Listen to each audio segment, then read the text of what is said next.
Hi, I'm Doug. I teach junior and senior high school English in Japan. Today I want to talk a little bit about how I go about lesson planning.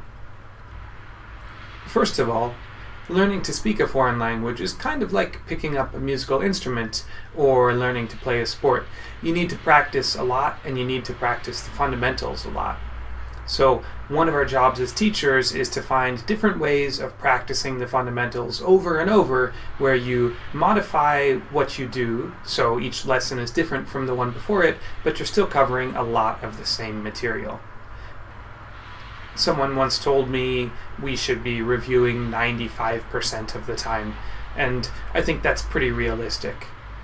Use the words and the phrases and the vocabulary and the grammar that you've used in the past so students can get a lot of confidence with them, and then introduce new stuff from time to time in a natural way. All of the activities that you do should target the four skills: listening, speaking, reading, and writing. So you want to rotate activities according to the skills that you're focusing on.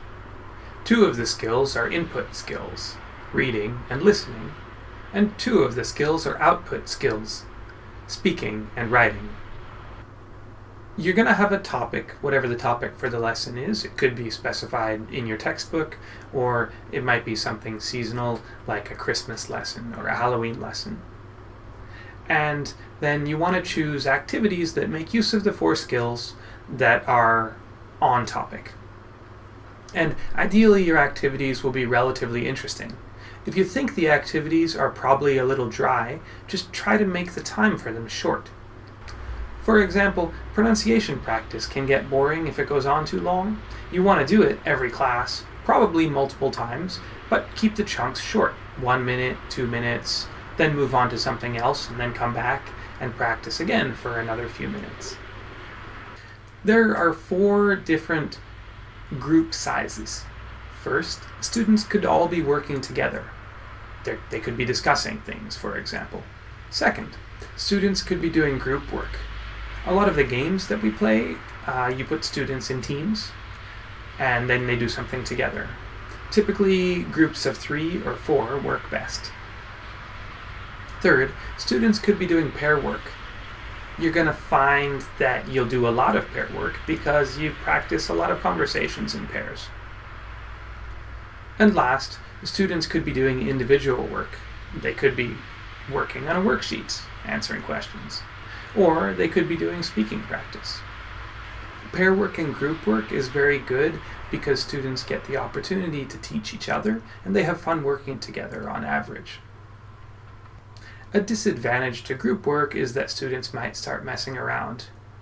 If they have some off-topic conversation, that's okay, but if they start talking in Japanese a lot, that's really distracting, and it will just cut the quality of your lesson very quickly.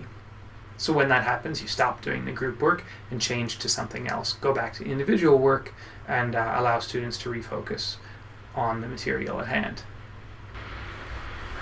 Another potential pitfall of group work is that students might try to slack and let the other students in their group cover for them. You can't totally stop students from slacking, obviously, but you want to keep in mind that they might try to slack, and that could impact what precisely you ask each group to do. Also, there could be some social dynamics in the class that will impact how well students will work together, or if they'll want to work together. So when you do pair work and group work, there's all these things that could go wrong, but still the activities are really important, so you want to do them anyway. If you have good enough activities, then most of the time students will want to be engaged in them, and the tendency for them to slack or get in fights with their classmates will be low.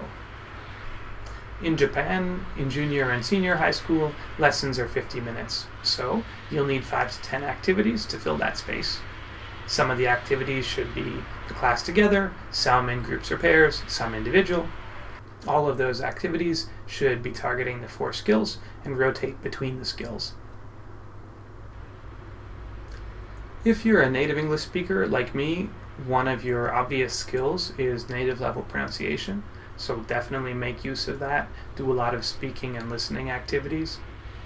And finally, if you have a minute or three left at the end of class, it's a good chance to teach students some slang. Students think it's really interesting to learn slang, and there's a lot of different things.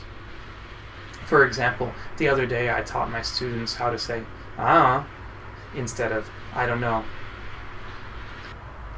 The last thing I want to add is when you're teaching a class for the first time, or if you're doing a lesson for the first time, if you can find someone else's old lesson plan and base yours off of theirs, do so. It's hard to make things up from scratch, and you can, but it takes a long time. So why not start with what someone else has, make a few changes just looking at it if there's things that you don't know how to teach, or if there's activities that you don't really understand. Take those out, put in some new things, but try to keep the general structure the same as what it was when they taught it.